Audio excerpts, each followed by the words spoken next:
from his college days to show you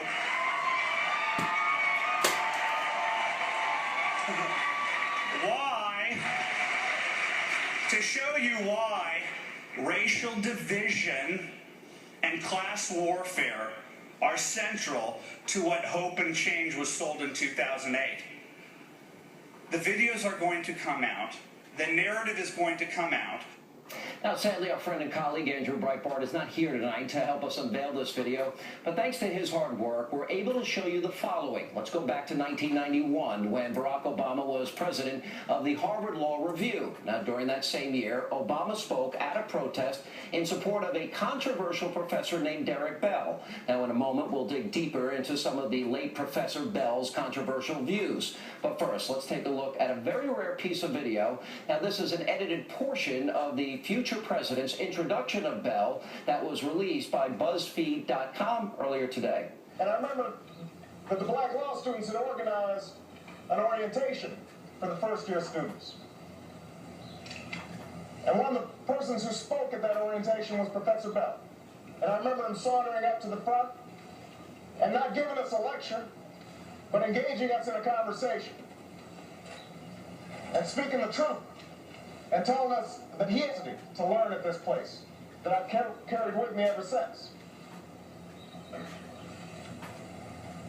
Now, how did this one man do all this? How's he accomplished all this? He hasn't done it simply by his good looks and easy charm. Although he has both in ample measure. He hasn't done it simply because of the excellence of his scholarship. Although his scholarship has opened up new vistas and new horizons and changed the standards of what legal writing is about.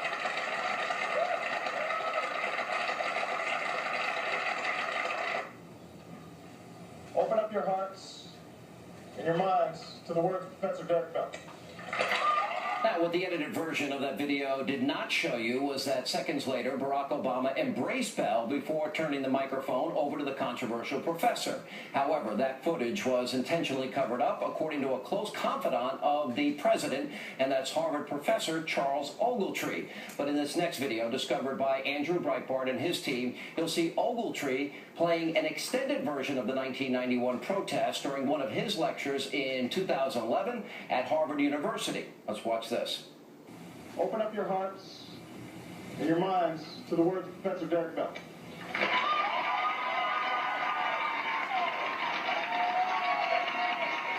Now, that hug in the President's Association with a radical professor like Bell is no doubt going to become a hot topic in coming days. However, what is most disturbing about this footage from Ogletree's lecture is that he openly admits hiding this video during the 2008 election, apparently in order to protect his friend Barack Obama. Take a look at this.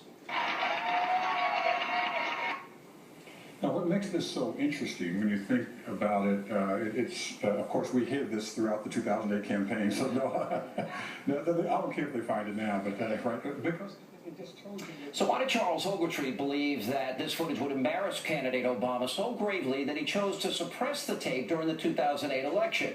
What was he attempting to hide from voters? Now, here with some answers are two men who helped uncover this video. Ben Shapiro is the editor at large at Breitbart.com, and Joel Pollack, he is Breitbart.com's editor-in-chief. Gentlemen, welcome to Hannity. Thanks for having us. Nice to be here. Joel, let me begin with you. There's a lot to this. It gets very complicated, but I think it's easy to explain. We have what was said by then student Barack Obama. We have who he was associating with, controversial association again, radical I would even argue, and we'll get to that. And then we have the issue of the effort to suppress this video from the American people. That deals with Mr. Ogletree, Professor Ogletree, and the media and what culpability they have. Let's start at the beginning here. Joel, we'll start with you. Why don't we tell the background of the story and explain it in your own words? Well, the real background is that Barack Obama participated in this protest and in other events that there exists evidence of, and this was hidden for a long time, not just by Charles Ogletree, but within the archive of WGBH, which refused even to respond when we asked for access to it. What's happening here is a protest, and it's not about faculty diversity on campus. This is about Derek Bell, who was going to take a voluntary unpaid leave of absence to protest a tenure decision and to make sure that there was more racial diversity on campus and so on. But Derek Bell was a radical. Derek Bell was the Jeremiah Wright of academia.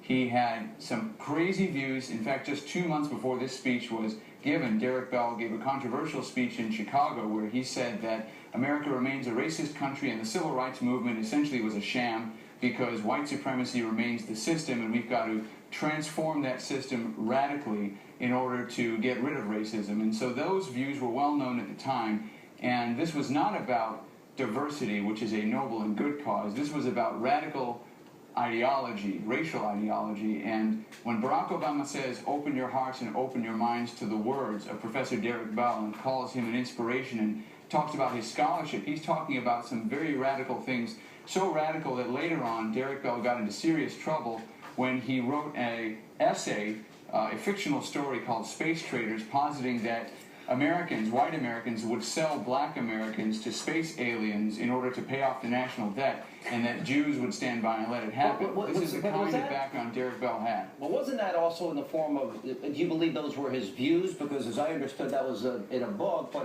these were characters that were making these statements. Is that correct? It certainly is his view of the civil rights struggle. He writes a futuristic science fiction story about race, but it's really telling the story of the civil rights struggle. He thinks that basically white people sold blacks out and that Jews who pretended to be helpful to black people during the civil rights struggle backed away when they saw it was no longer in their self-interest. That's what he believes about the civil rights struggle. He believed it when he was teaching at Harvard Law School when Obama embraced him, and he believed it several years afterward. And he had fights, by the way, with other black faculty members at Harvard who said that some of Bell's views were so extreme that they were very problematic. So this is not about racial diversity, it's not about gender diversity. Derek Bell was the Jeremiah Wright of academia, and Barack Obama embraced him and endorsed his views. Ben, let me go to you on this question. We'll get to the media side of it. We have another segment that we're going to follow up with here as it relates to the media, because I think this is an entirely separate issue.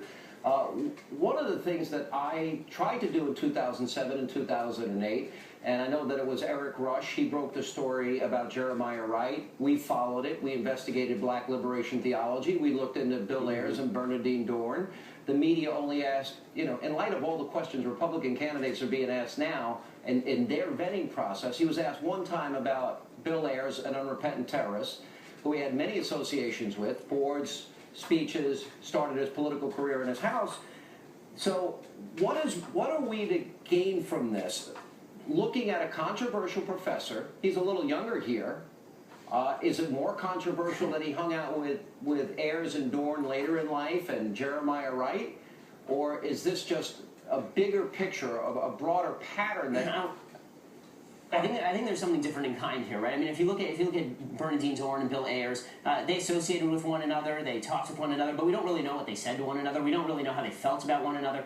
Obama has made a living basically distancing himself from people like Ayers and Dorn and Jeremiah Wright and throwing them under the bus and so forth.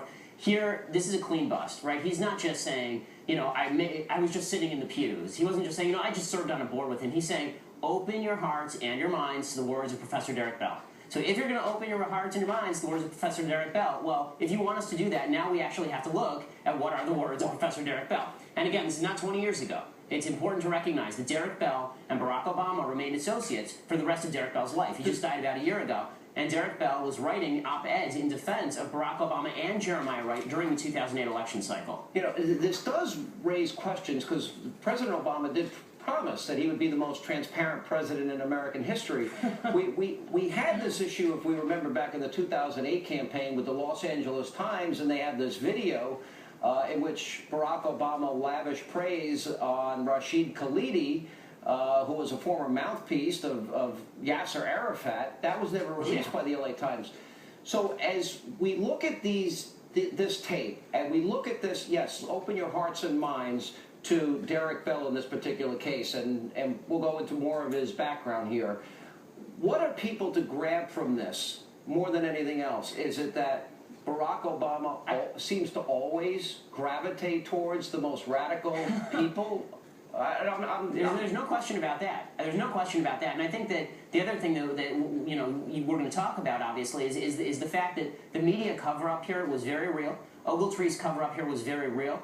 And the fact is that, you know, what Andrew Breitbart stood for in his life was turning people into citizen journalists. It was the idea that we weren't going to allow the elite media to decide what was a story and what was not a story. We weren't going to rely on them to vet the candidates. He said in that speech that you played earlier, Sean, that our job is to vet the President of the United States. That was Andrew's job, that's our job, that's everybody's job. And I think what's so important, honestly, what's amazing about this video in particular is it was seriously open to anyone. This was not hidden. We were actually able to find, I mean, it was hidden by them, but it wasn't hidden from the media. If the media had really wanted to do the legwork, they could have found this stuff. They could have tracked down, you know, just what was his association with Derek Bell. Right, meanwhile, they're checking, you know, Sarah Palin's random emails. All right, I'll tell you what we'll do. When we get back, we'll talk about why Professor Ogletree was bragging.